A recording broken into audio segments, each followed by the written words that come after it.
150 C 150 प्रगती समूह सांगली ज्यांनी पहिले 5 बेस्ट 5 नंबर मिळवले या सर्व स्वयंसहायता गट त्यांचे पदाधिकारी सदस्य यांचं अभियानाच्या वतीनं मनपूर्वक अभिनंदन। यानंतर आपण वळतो आहोत इतर राज्यातून जे गट सहभागी झाले होते रकमेची उलाढाल ताईंनी केलेली आहे, त्यांचं खूप खूप अभिनंदन। यानंतर महाराष्ट्रातून जेवढे स्टॉल आले होते त्या स्टॉल पैकी सर्वाधिक विक्री करणारा निर्मलाताई घनवटच्या स्टॉलवर जायचो त्यावेळेस त्या म्हणायच्या की सर मी मशीन आणलं आणि 10 ते 12 ड्रेस मी ऑन ऑर्डर दिवसाला शिवते। हे एक मोठं लर्निंग माझ्यासाठी होतं की अशा पद्धतीची सुद्धा व्यवस्था होऊ शकते।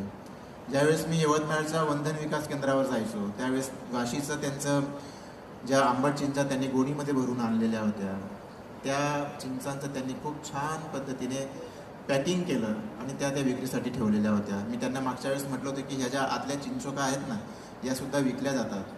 त्यांनी त्या चिंचोका काढून त्या भाजल्या आणि 100 ग्रॅमच्या पाकिटं करून त्या विकल्या। हे गुळाच्या आठवड्यात त्यांचा दुधाचा पैसा देणं आणि तेही 3 महिन्यापूर्वी सुरू केलेल्या प्रोड्युसर ग्रुपचं। तर अशा ग्रुपचं कौतुक करावं तेवढं कमी आहे। प्रत्येकीचं नाव जर घ्यायला गेलं तर मला वाटतं मला 2 दिवस पण पुरणार नाहीत।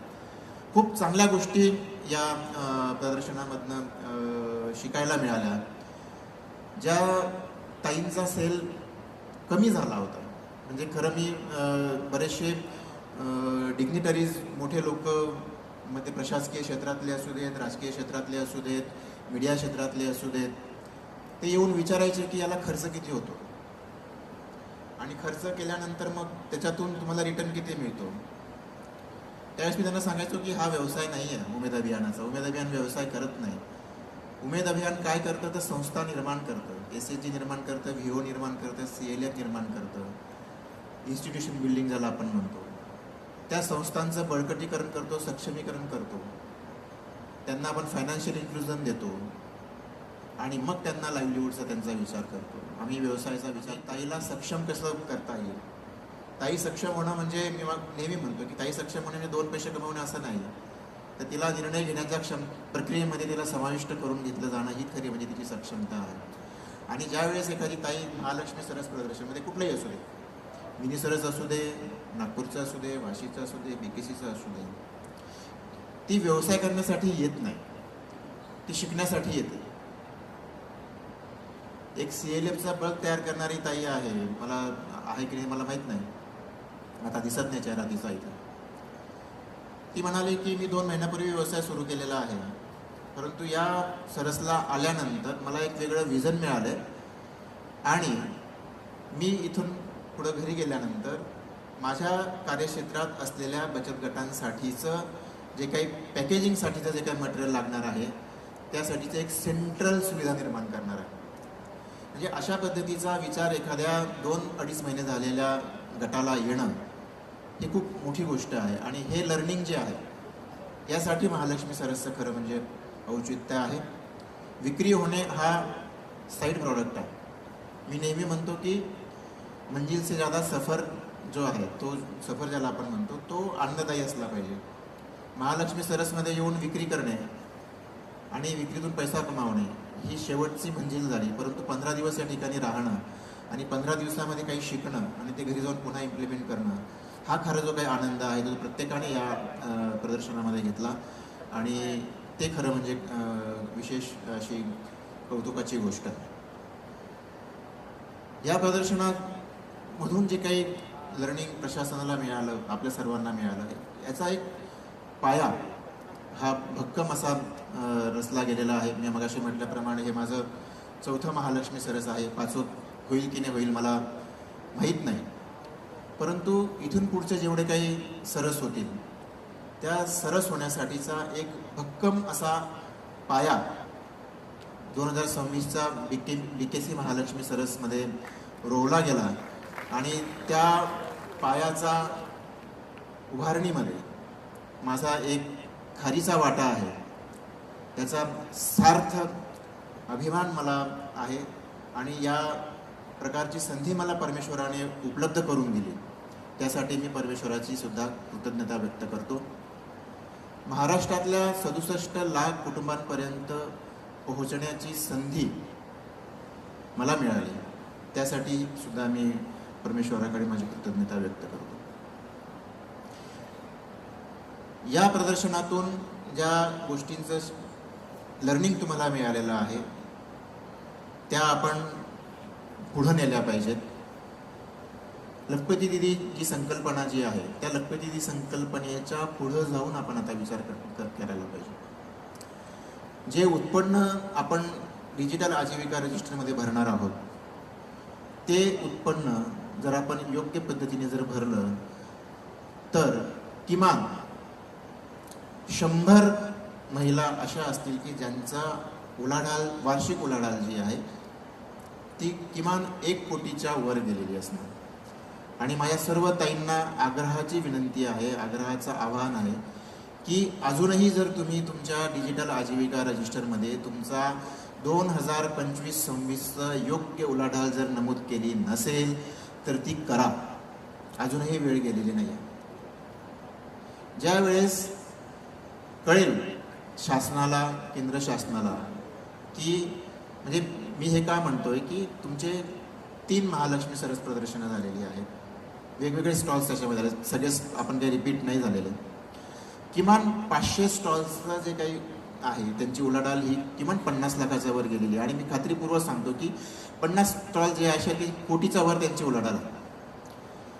तुमच्या मनात भीती ही आहे की मला GST लागेल का, मला इन्कम टॅक्स लागेल का? अजिबात नाही, अजिबात नाही. असलं काहीही होत नाही, काहीही होणार नाही. ही शासनाची जबाबदारी आहे.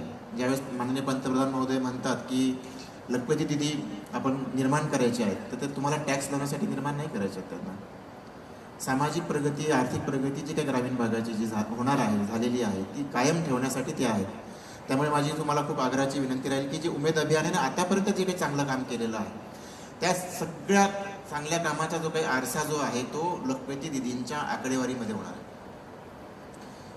त्याच्यामध्ये 1 लाखाच्या वर उत्पन्न असलेले, 10 ते 20 लाखाच्या वर उत्पन्न असते नाही, 20 लाखाच्या वर उत्पन्न असले, अशा वेगवेगळ्या प्रकारच्या कॅटेगरीज त्याच्यामध्ये आहेत. तर त्याच्या माझा आग्रहाचं पुन्हा आपल्याला सगळ्यांना निवेदन राहील की हे आपण त्या ठिकाणी आपलं योग्य असं उत्पन्न त्याच्यामध्ये दाखवलं पाहिजे. जे काही खूप चांगल्या पद्धतीने उत्पादनं यावेळेस आली ना ती खरं म्हणजे वाखाणण्याजोगी होती. म्हणजे एकाने असं केलं की शेवगाच्या शेंगा शिजवून त्यांचा गर काढून ते वाळवून पुन्हा ते त्याचं पिठात मिक्स केले आणि हे इनोव्हेटिव्ह आहे.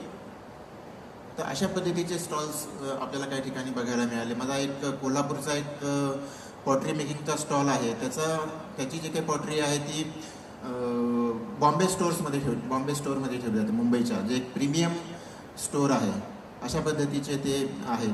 आणि खाद्यपदार्थांच्या बाबतीत तर विचारायलाच नको. म्हणजे गव्हापासून पास्तासुद्धा तयार होतो, गव्हापासून केकही तयार होतो. अशा वेगवेगळ्या प्रकारचे खाद्यपदार्थसुद्धा आहेत. बचत गटांना बऱ्याच वेळेस म्हटलं जातं की पापड, लोणचे, कुरडया, परंतु धुळ्याचा माझा सोनगीरचा एक स्टॉल आहे तो म्हणतो की माझी वार्षिक उलाढाल 1 कोटी रुपयांची आहे. आणि सगळं मॉनिटरिंग जे CCTVवर त्या ताई इथं बसून करत होत्या. तर ह्या खूप चांगल्या लक्षणीय अशा गोष्टी या माध्यमातून आल्या. फूड स्टॉलसुद्धा काही कमी नाही आहेत. फूड स्टॉलसुद्धा 30 लाखापर्यंत एका 15 दिवसाच्या सीझनमध्ये विक्री करणं आणि फक्त 3 महिला फूड स्टॉलच्या 3 किंवा 4 महिलांनी ती एवढी मोठ्या प्रमाणावर विक्री करणं ही काही सोपी गोष्ट नाही आहे. दिवसरात्र मेहनत त्यासाठी करायला लागते. घरातल्या मेंबर्सचं जेवण जिथं काही महिलांना तयार करणं शक्य होत नाही त्या ठिकाणी एवढ्या मोठ्या संख्येने येणाऱ्या, अगदी रात्री 12 वाजेपर्यंत येणाऱ्या लोकांना जेव घालणं ही काही सोपी गोष्ट नाही आहे. फूड स्टॉलमध्ये आपण काही वेगळ्या पद्धतीचे इनोव्हेशन यावेळेस केले. ज्या स्टॉल्सना गॅस लागत नाहीत असे वेगळे स्टॉल्स आपण मग ते कुल्फीचे स्टॉल्स असतील, लेझर्सचे स्टॉल्स असतील, भेळचे स्टॉल्स असतील, सोडा असेल, वेगळ्या पद्धतीचे स्टॉल्स त्यांना आपण समाविष्ट करून घेतल्या. म्हणजे 20-25 स्टॉल्स ते वाढले आणि त्यांचासुद्धा खूप चांगला रिस्पॉन्स मुंबईकर जनतेकडनं आपल्या सर्वांना मिळालेला आहे. हे सगळं जे काही आहे हे सांगण्यात वेळ कमी पडेल. हे सगळ्या गोष्टींची पुन्हा पुन्हा पुनरावृत्ती करणार नाही. थोडक्यात काय की अत्यंत चांगल्या पद्धतीचं सरस आपण सर्वांनी मिळून केलं आणि आपण स्वतःसाठी जो एक बेंचमार्क ठरवलेला आहे तो या लेवलचा ठरवलेला आहे आणि हा बेंचमार्क पुन्हा पुन्हा क्रॉस आपल्याला भविष्यामध्ये करावं लागेल. ते सर्व क्रॉस करणं हे आपल्या सर्वांच्या साथीने सोबतीने आपण पुन्हा पुन्हा करणार आहोत आणि त्या सर्वांमध्ये आपल्या सगळ्यांचं योगदान आपल्या सर्वांचं मिळेल. या सगळ्या 15 दिवसांचा शो रन करणं हा काही सोपा कार्यक्रम नव्हता. त्यामध्ये आपण सर्वांची साथ होती. त्यासाठी मी पुन्हा आपल्या सर्वांचं आभार मानतो, कौतुक करतो आणि माझे 2 शब्द संपवतो. धन्यवाद. जय उमेद ही एक नवीन घोषणा मला मिळाली. जय उमेद, जय महाराष्ट्र, जय हिंद. धन्यवाद. धन्यवाद सर. अत्यंत विस्तृत आपण सर्वांना मार्गदर्शन केलं. आपण म्हणाल्याप्रमाणे उमेद अभियानानं काय केलं, जी माऊली घरामध्ये चूल आणि मूल, महिला आणि चूल आणि मूल ही ओळख होती, उमेद अभियानानं तिला सक्षम केलं. मग सक्षम महिला निर्माण